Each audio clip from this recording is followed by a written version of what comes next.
We just talked about some advanced like border and fill stuff a little bit. We'll see more examples of that moving forward as we're drawing more things.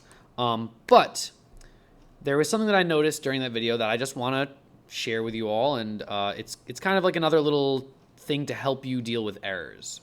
So you'll notice in this development environment in our editor, our text is all kind of colored differently, and that's to help you, right? Like that is to make your code easier to read than it all just being, black text on a white background.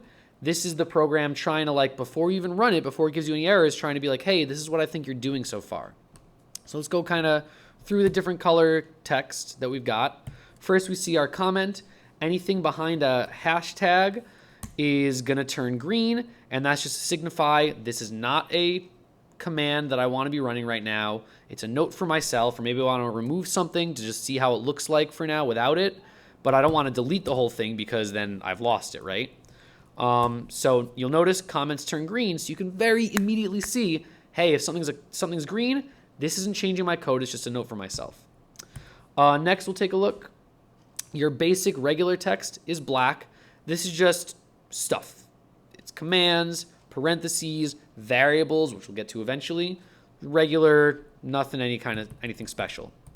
Anything that it thinks is a number is going to turn blue. So if it thinks that, hey, you wrote a number here, it's going to turn the text blue. That's nice. And notice the commas between are black again because that's just regular text. This is not a reserved word. It's just a special command saying, hey, I want a border. The equal sign turns pink. Special character, very important, that equal sign. Anything inside of quotes, it makes red. And this is a really useful one because let's say I don't close the quotes here. Notice anything after it is saying like, hey, this is still inside of quotes, by the way. Are you sure this is supposed to be inside of quotes? When I close it, the parentheses afterwards turns black. Not as easy to see there, but let's say I get rid of this parentheses here. This entire line is red after the green. You're like, why is this whole line red? Well, it's because the program thinks that all of this is inside of parentheses, inside of a quotes, my bad. Because you opened a quote, but you never closed your quote at the end of the word. You close it, this all stays just red. That's the word inside of quotes. And then everything else here is its regular color. So just little note there to help you kind of recognize, the colors will help you recognize where your errors are by looking closely at how it colors the different text.